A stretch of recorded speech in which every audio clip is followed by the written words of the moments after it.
Bien. Volvemos a la segunda sesión. Tenemos ahí el orden que le hemos dado a las posibles cláusulas propuestas. Hemos suprimido muchas porque hemos considerado que no encajan, no se adecúan al tipo de contrato que hemos decidido celebrar, ¿cierto? Y hemos mantenido y ordenado, ¿no?, las que sí consideramos que deben ser parte de un contrato de compra-venta, ¿no? Deben ser las estipulaciones, deben ser las condiciones en las que hemos firmado o vamos a firmar este contrato. Bien. Vamos a darle una revisada ahora, ¿sí? Si hay esa secuencia de cláusula a cláusula para poder prever que en el hipotético caso que este contrato llegue a una valoración de autoridad judicial, ésta pueda interpretar este contrato una cláusula tras otra. Una cláusula interpreta la otra. ¿Sí? Bien. A ver, les demos unos segundos a los compañeros que se están conectando para ver que todos puedan estar presentes para la continuación del tema.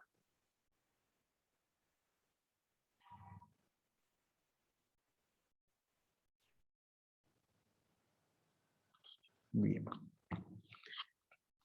Bien. Ahí tenemos, están conectando los chicos.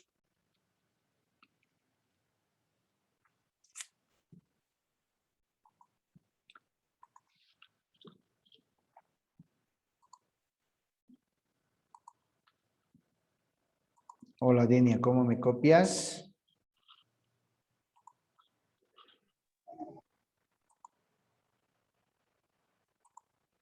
¿Estamos bien con el audio, Denia? Ok. Bien.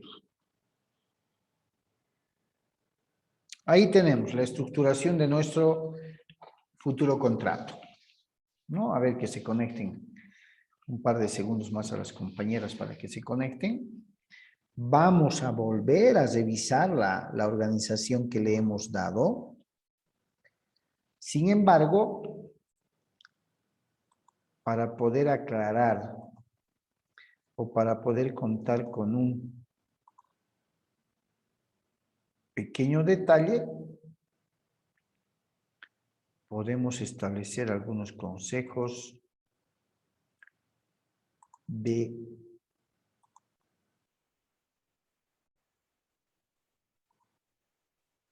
a ver.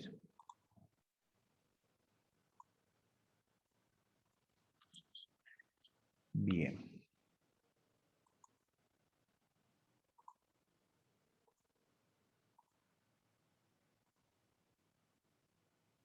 Bien. A ver, que se conecten los compañeros y vamos a establecer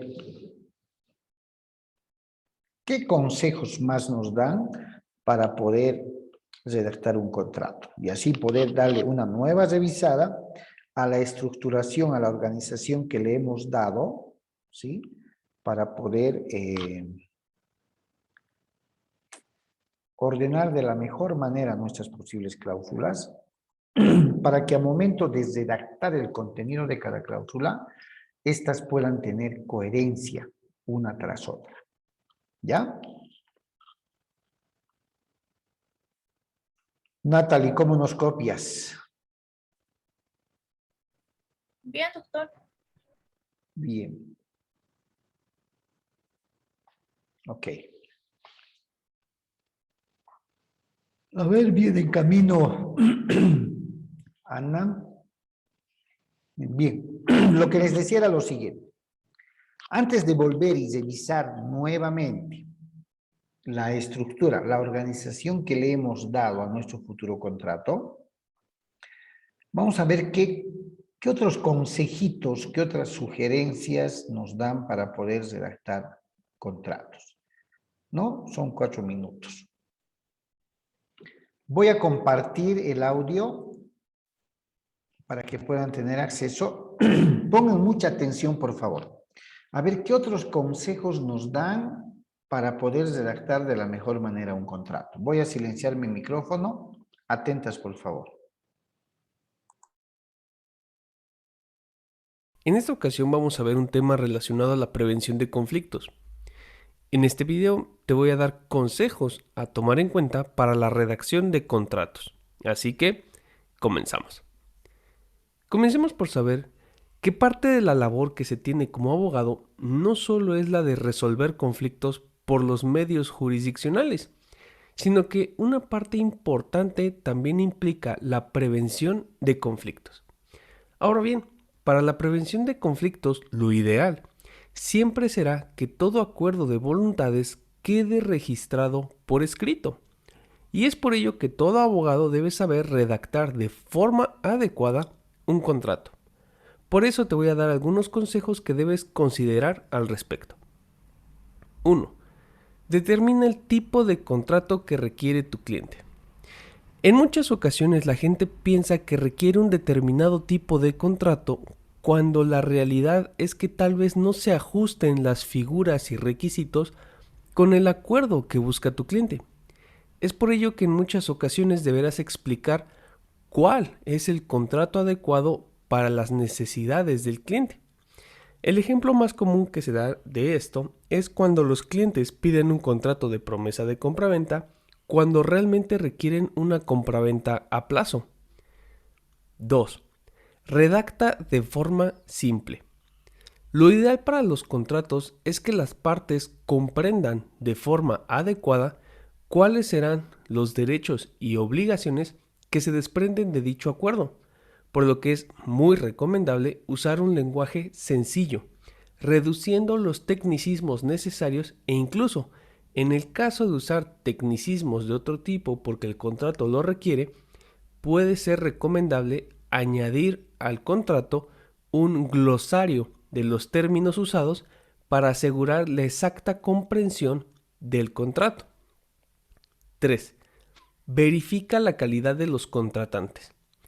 Algo muy importante a tomar en cuenta para evitar la posible nulidad del contrato es que verifiques que las partes que van a celebrar el mismo cuentan con las facultades y derechos adecuados para hacerlo.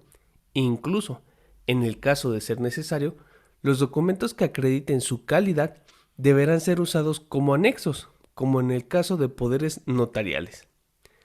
4. Considera las consecuencias por incumplimiento.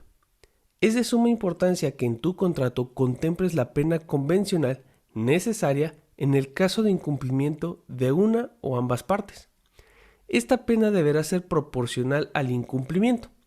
También es importante que consideres que si la pena es desproporcionada, podría determinarse su nulidad, por lo que es necesario que investigues en cada caso concreto lo que puede considerarse una pena excesiva y así evitar que tu pena convencional sea anulada en el caso de un juicio. 5. No le temas a los anexos. En los contratos es común que cuando se deba describir o asentar la calidad de algo, se realice dentro del propio contrato, como en el caso de los contratos de arrendamiento, en donde algunos se realiza un inventario del inmueble. Sin embargo, esto podríamos hacerlo mediante un anexo, en el que se detalla de forma adecuada, incluso añadiendo evidencia fotográfica de las condiciones en que se encuentra el inmueble. Lo mismo sucede con cualquier otro detalle que sea necesario en un contrato.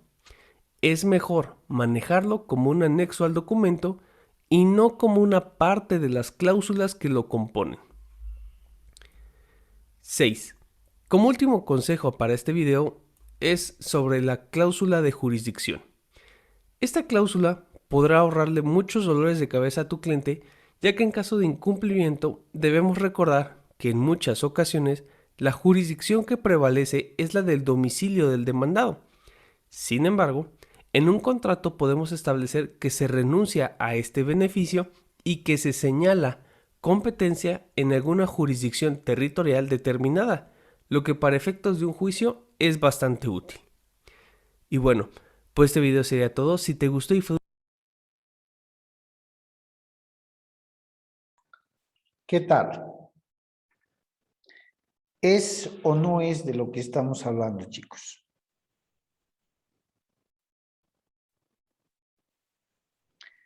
Doctor. Sí, doctor. Si un contrato es estructurado de manera correcta, no voy a decir que existe un patrón absoluto, no lo hay en materia de contratos. Mucho va a depender del tipo de contrato y de las exigencias o condiciones que sus clientes quieran ponerle por distintos motivos, ¿ya? Que va a llevar un modelo estándar, una estructura estándar, puede ser. Ejemplo, no hay una regla absoluta que diga que un contrato de compra-venta de un departamento deba tener 6 o 10 cláusulas. No existe.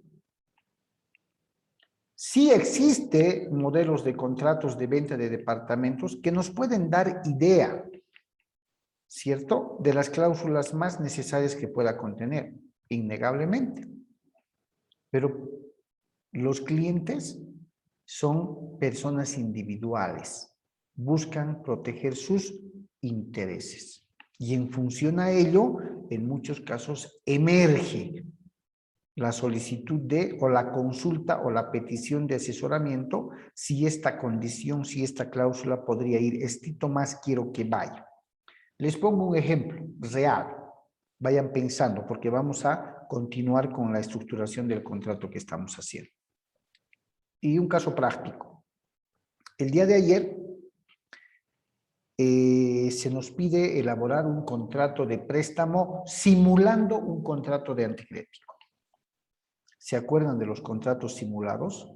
En uno de los temas que vimos, simulación de contratos. ¿Qué es simular? Ocultar un verdadero contrato por otro aparente, con el fin de engañar a terceros. ¿Se acuerdan? Eso es simular.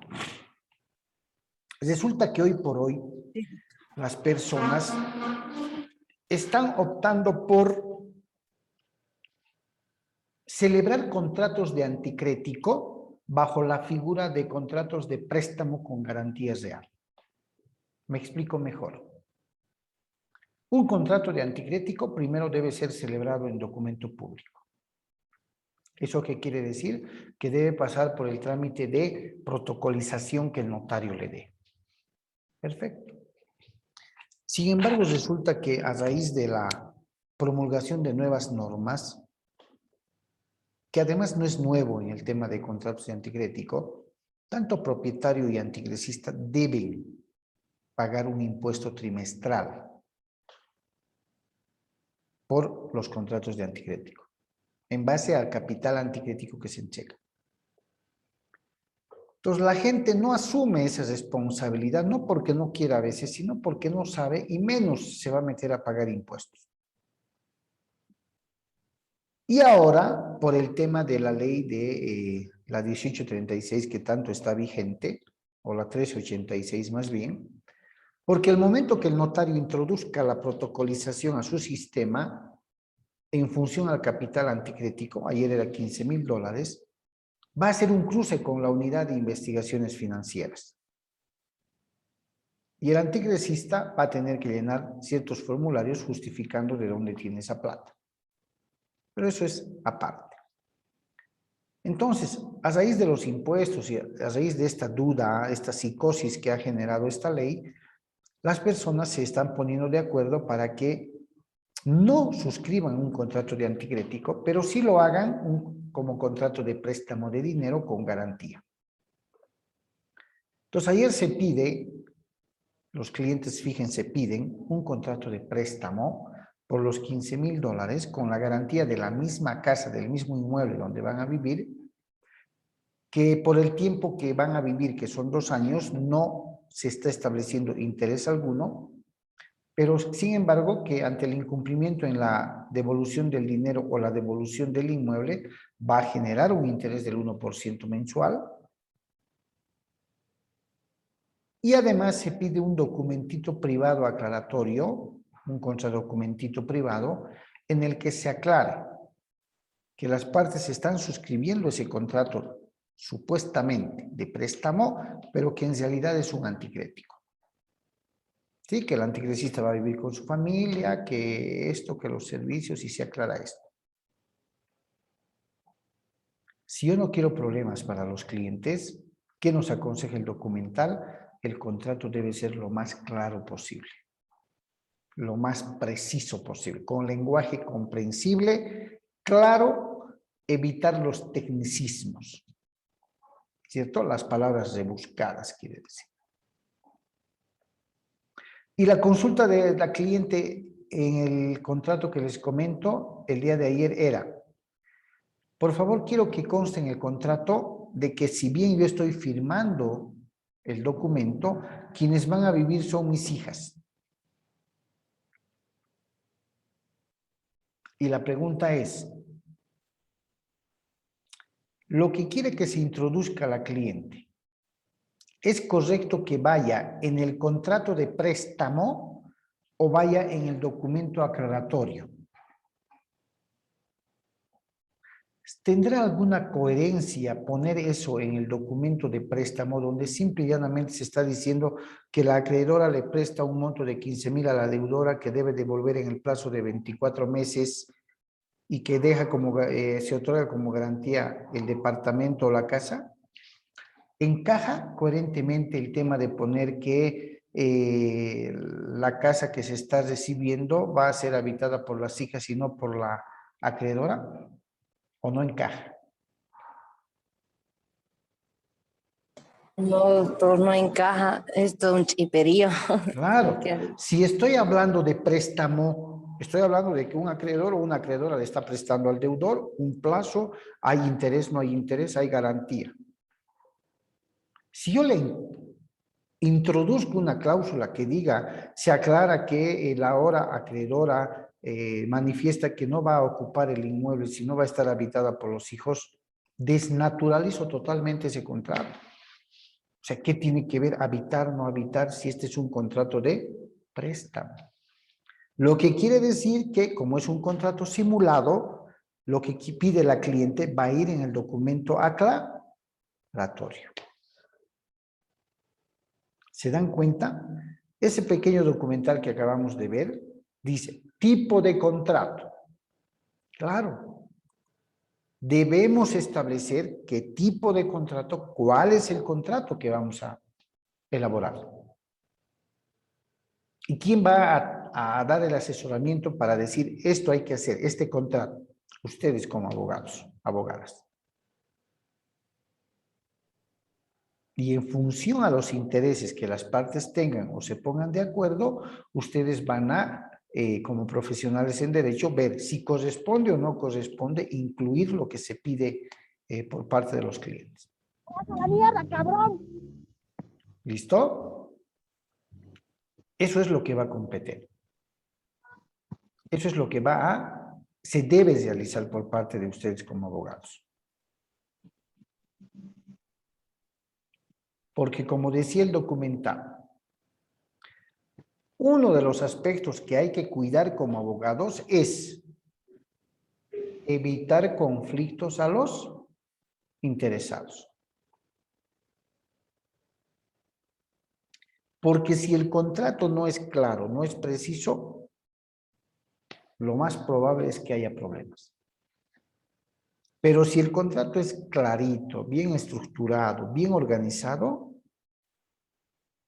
vamos a evitarles a los clientes problemas. ¿Cierto? Problemas. Les vamos a evitar un juicio. Les vamos a evitar un juicio.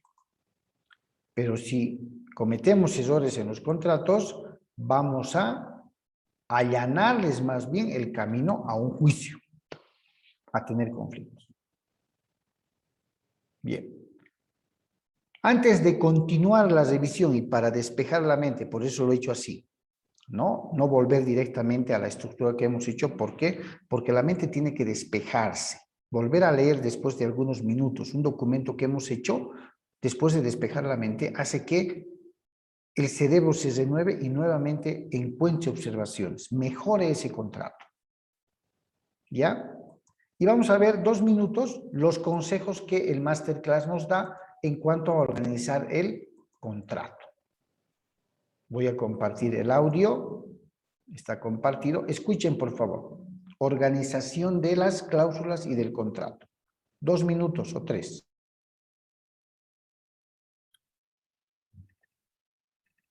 Segundo punto, situar los párrafos y las oraciones que traten aspectos relacionados entre sí. Esto es esencial, que también requiere de un esfuerzo. La información vinculada tiene que estar agrupada en un mismo lugar del contrato. En un mismo lugar del contrato. Por lo tanto, no puede hablar la restitución del inmueble en la cláusula de plazo, porque no es lo mismo, porque la restitución del inmueble puede deberse no al vencimiento del plazo, sino a la rescisión anticipada por parte del comodatario, o sea, otra causal. Entonces tiene que estar la restitución como cláusula aparte, en la parte de terminación del contrato, porque ahí lo que corresponde es, una vez que termine el contrato, ¿qué es lo que sigue? Y cómo se restituye el inmueble. O sea, es un paso secuencial. Primero termina y luego se restituye el inmueble, o debería restituirse, no la cláusula de plazo. Entonces este es el típico ejemplo, que lo he puesto más de una vez en los cursos, donde un tema está agrupado a otro que no tiene necesariamente que ver. Bueno, agrupar los temas que están vinculados forma parte de una exigencia que uno tiene que hacerse y que tiene que de alguna manera cumplirla en la aplicación de lo que estamos viendo.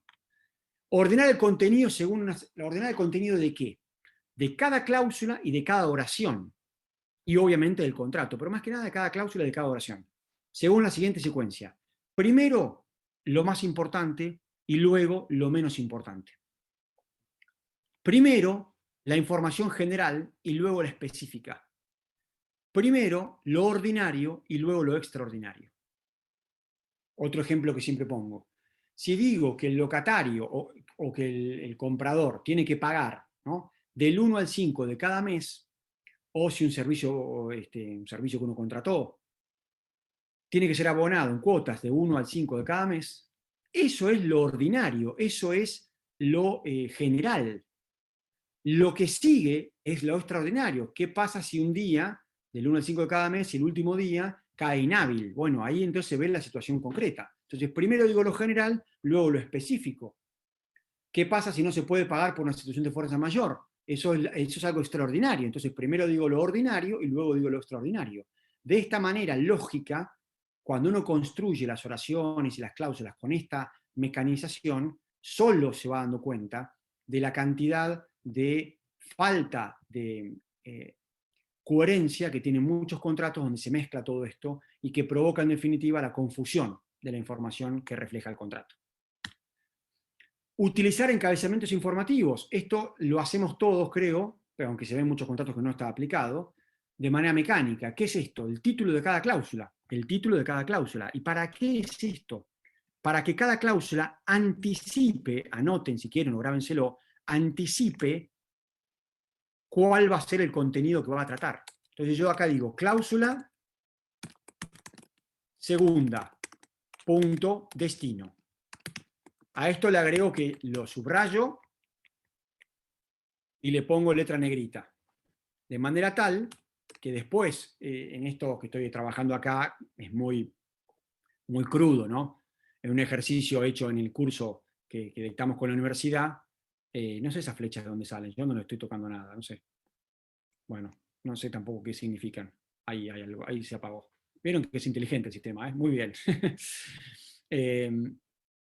Les decía que cuando esto uno lo ve terminado en el ejercicio abstracto, en la columna vertebral, va a haber cláusula primera, tal cosa, cláusula segunda, tal cosa, todo con letra negrita y subrayado para destacar el inicio de cada cláusula y su separación respecto a la que sigue. ¿Qué logramos con esto?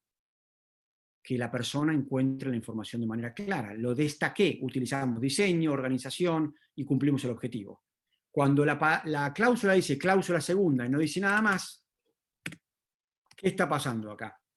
Que obligás al interesado a que por lo menos lea algo de la cláusula para saber de qué trata y para ver si encuentra la información que está buscando.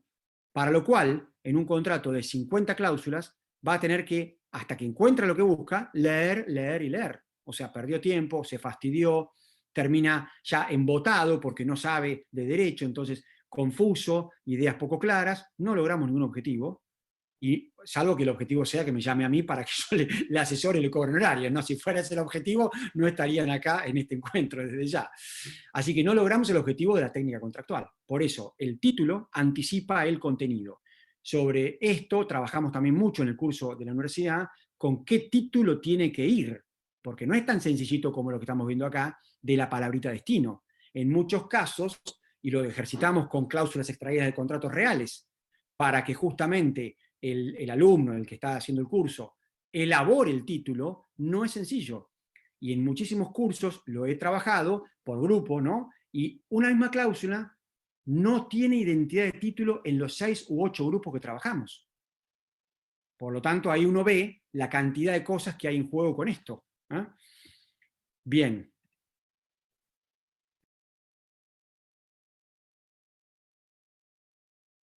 Bueno, acá estaba el ejemplo. Esto ya lo dije, una cláusula, un tema, una cláusula. Y cerramos la parte de organización. Vamos a ir concluyendo. Las frases y las palabras, los dos grupos de grandes de temas de reglas generales, ¿no? Que estamos analizando. Frases breves. Las recomendaciones, 25 palabras por frase. Bueno, esto no es, nadie va a estar midiendo porque si no volvemos a volver todos locos, pero las recomendaciones, 25 o 30 palabras por frase, básicamente un renglón y medio, 2 renglones. Punto. Lo que está claro es que no va 4 o 5 renglones. Eso no va. Porque eso no puede ser claro, no va a ser conciso y no va a lograr el entendimiento, ni que la persona lo lea una sola vez y lo entienda. No lo va a lograr con el ego. Seguro que no lo va a lograr. Se va a perder en la mitad del río. Está leyendo, uy, ¿qué estaba hablando esto? Acá hay coma, punto y coma, ¿no? ¿Qué está diciendo? No. Frases breves. Hay que trabajar mucho sobre esto. Cuando la frase comienza, ¿qué hay que poner? El sujeto. Mariano, ya dije el locatario, ya dije el comprador, ya dije el cedente, ya dije el fideicomisario, ya lo dije en la cláusula. No importa, porque acá nadie lo va a castigar por ser redundante, aunque obviamente no es redundante la palabra. Nadie lo va a castigar porque construyan bien una oración, sino que los van a, no tampoco castigar la palabra, los van a poder, uno va a poder decir que no está bien hecho, es oscuro o ambiguo, si se pone impersonal. Se deben pagar las cuentas tal día. Se debe restituir el inmueble en el estado en que se recibió, se debe prestar el servicio de la forma en que lo indica la cláusula tal. ¿Quién se debe? Ahí alguien tiene que hacer la acción. Siempre sujeto o como origen de la oración y luego el verbo, que es lo que representa la acción que va a desarrollar ese sujeto. Usar la voz activa, esto lo vimos en el ejemplo que trabajamos, en vez de decir los impuestos serán pagados por, ¿no? Esa es la voz pasiva, digo, el locatario debe pagar los tributos. Doy vuelta. Entonces utilizo acá la voz activa, no la pasiva, digamos, ¿no? Típico ejemplo y típico caso de la realidad. El inmueble debe ser restituido en las condiciones en que fue recibido. Esa es una típica frase perfectamente imperfecta. Porque no está el sujeto, ¿quién debe restituir el inmueble? O sea, hay alguien, pero no sabemos quién, y está alterando lo que acabamos de decir. Pongamos el caso, el comodatario debe restituir el inmueble, o sea que el inmueble es el objeto, no en la oración anterior, el inmueble debe ser restituido en el mismo estado en que se recibió. Ahí el objeto de la restitución y de la oración es el inmueble y aparece como un sujeto. Bueno, esta es la típica oración que cuando lean los contratos hoy, mañana, se van a acordar, aunque sea un minuto de mí o de este encuentro, van a decir, ah, mira, tiene razón, Mariano. Lo escribimos siempre de esa manera y nos sale automáticamente. Bueno, es un error que está marcado. Y para cerrar las palabras, alguien preguntaba ahí, que acá lo voy a responder. Primera regla, palabras familiares. Palabras familiares no significa palabras ordinarias ni de bajo gusto. Ya lo dije, hay que ser cortés, hay que ser educado, hay que ser elegante, pero utilizando palabras comunes. Eso no significa que haya palabras difíciles de reemplazar, como el caso de mejoras necesarias, o como el caso de la palabra evicción o saneamiento, o venta por títulos perfectos, o cedente o cesionario, o bienes fideicomitidos. Bueno, patrimonio fideicomitido, y bueno, es una palabra que no es común, que nadie la va a entender, pero es una palabra que no la podemos sustituir. Así que hay casos y casos, ¿no? Evitar reiteraciones, esto también lo vemos en las cláusulas, todos los gastos, costos, ¿cómo se llama? En que puede incurrir tal parte serán abonados por. Bueno, acá lo estoy diciendo de manera errónea, ¿no? Entonces, la parte tal deberá abonar todos los gastos costos, erogaciones, ¿no? Que se devenguen por tal cuestión. Bueno, estoy diciendo 3 veces lo mismo. Gastos, costos, erogaciones. Eso, que yo también lo hago sabiendo que es un error, porque a veces digo, bueno, no quiero pecar de purismo, no estoy dando una clase, quiero que el contrato no deje ningún resquicio, a veces abuso de eso, pero sé que está mal, sé que técnicamente está mal, porque estoy utilizando palabras que reiteran los conceptos y no hay que hacerlo.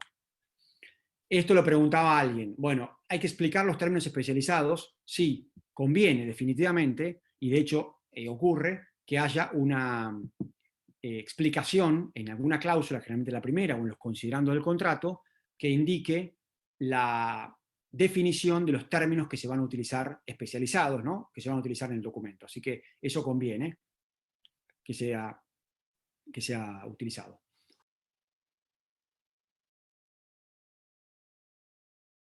Bien. Con esas recomendaciones, chicos, volvemos ahora, como dice el expositor.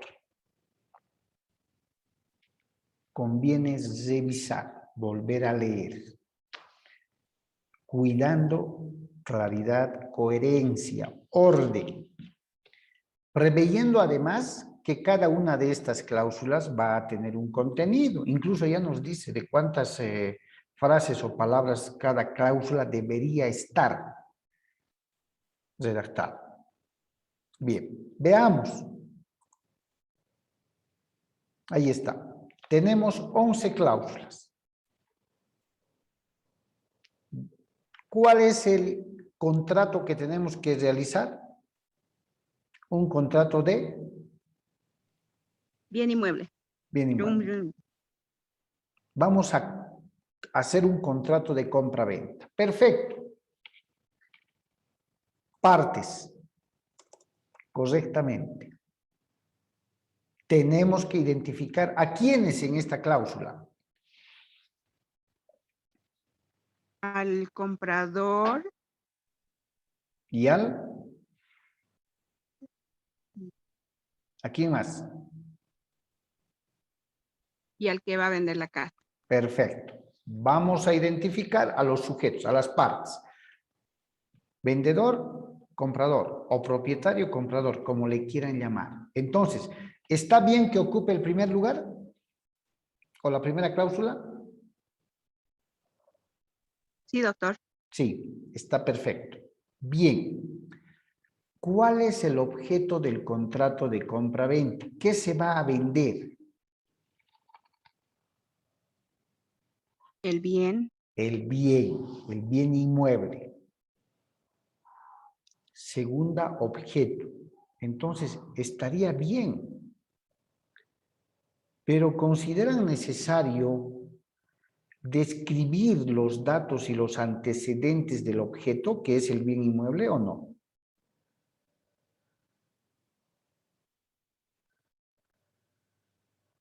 En lo personal, sí, doctor. Entonces, ¿no les parece, les propongo, que la segunda cláusula podría haber sido antecedentes de pronto del derecho propietario para establecer que el que está vendiendo es propietario? Sí, doctor. En lo personal, sí. ¿Qué dices, Natalie?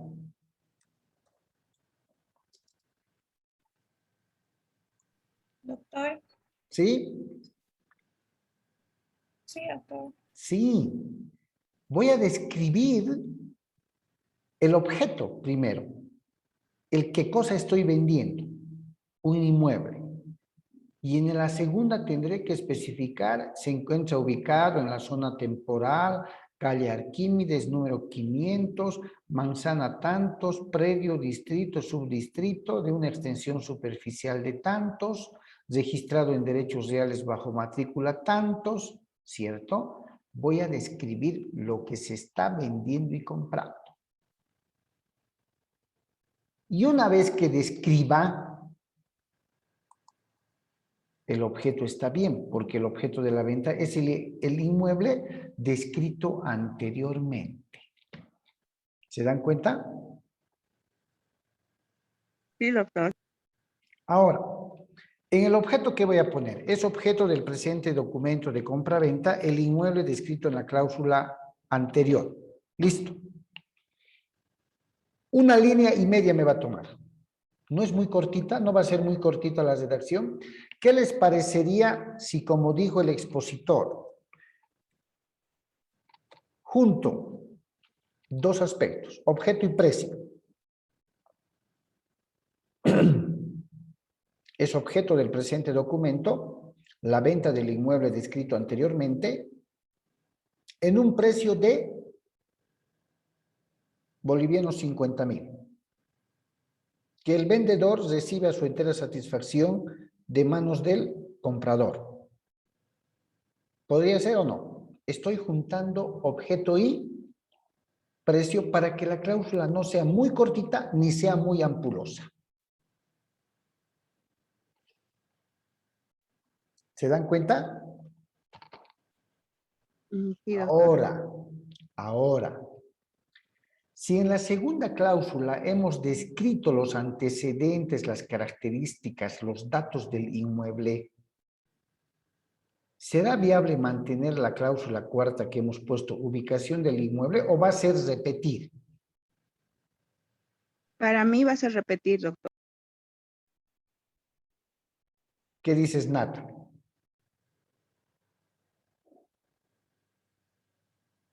O volvemos a reiterar. Va a ser repetir. Perfecto. ¿Ve? ¿Se dan cuenta? Tengo que volver a revisar y voy a seguir mejorando mi forma de pago. Podría mantenerlo. He puesto el precio 50,000 y en la forma de pago podría establecer que por acuerdo de partes el precio pactado y descrito anteriormente va a ser cancelado de la siguiente manera. En efectivo, mediante depósito bancario, de forma directa al vendedor, podría mantenerlo. No le encuentro mucho problema. Condición del inmueble. Podría mantenerlo a mayor abundamiento, diciendo que el comprador conoce a la suscripción del presente documento que la condición del inmueble es buenísima, o es habitable o es buena, por lo que no podrá alegar posteriores reclamos a la firma de este contrato. ¿Sirve o no sirve? Sí, doctor. Sí. Ahora, fíjense, séptima, impuestos, octava, obligación. Impuestos se está refiriendo seguro al aspecto impositivo del inmueble. ¿Y la obligación a qué se está refiriendo?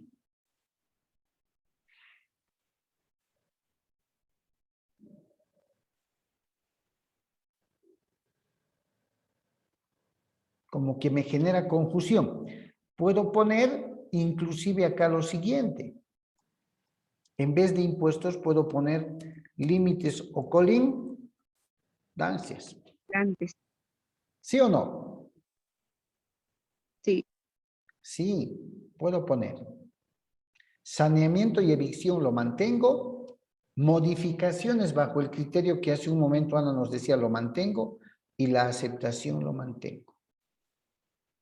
¿Se ve mejor estructurado mi contrato o no se ve? Sí, doctor. Acá lógicamente corrijo el orden. Va a ser cuarta. Aquí seguramente va a ser quinta. Aquí va a ser sexta. Corrijo esto y va a ser séptima.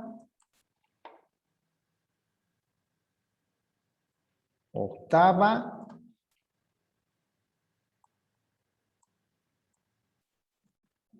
Novena.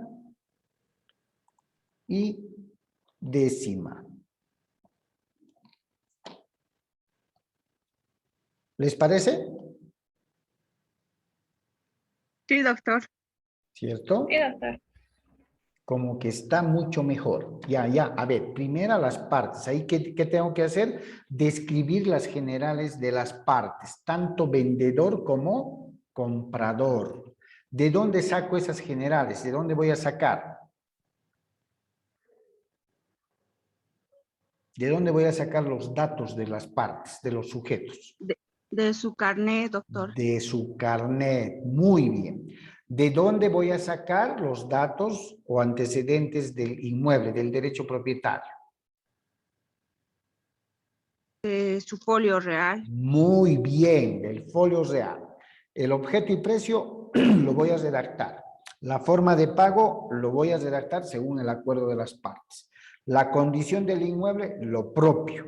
Los impuestos, pondré que se aclara que los impuestos están pagados hasta la gestión 2020, ¿no ve? Sobre el inmueble en cuestión. Los límites o colindancias los sacaré también del folio real. Saneamiento y evicción. Voy a garantizar la pacífica posesión, voy a garantizar que la documentación está saneada. Libre de cualquier gravamen, lo voy a sacar del folio real. Modificaciones, el acuerdo de las partes y la aceptación,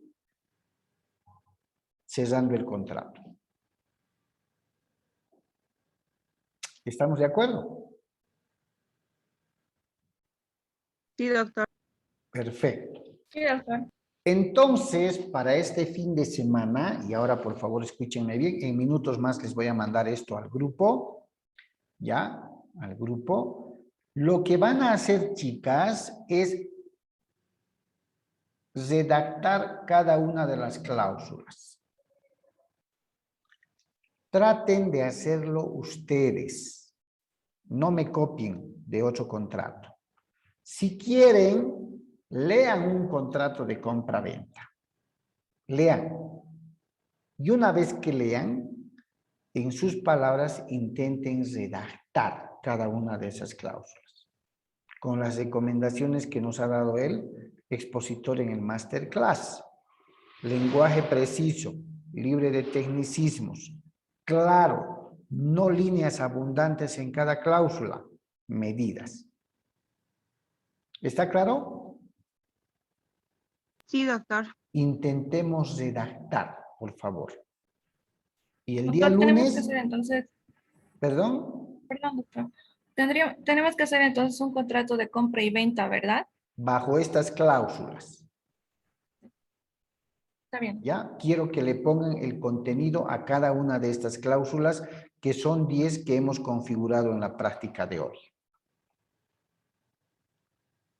Reitero, pueden, para tener idea de cómo empezar a redactar, qué cosa tengo que poner, pueden leer. En internet hay N modelos. Pero no me copien.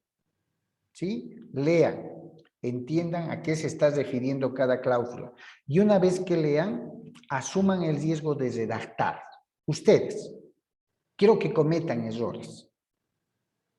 ¿Sí? Quiero que cometan errores. Porque si me hacen un copy-paste va a estar perfecto y no vamos a conocer nuestras falencias. Ese trabajo les dejo entonces, chicos, chicas encargado. Les voy a pasar en minutos más el documento como la anterior clase. Y aquí vamos a quedar por el día de hoy. ¿Listo? Doctor, ¿este trabajo se va a subir a plataforma? No, ¿O simplemente no, me lo van a en mandar un el borrador? lunes. Sí, al mismo grupo me lo van a mandar. Cuando ya perfeccionemos, ahí vamos a subir a plataforma. Ah, ya, doctor.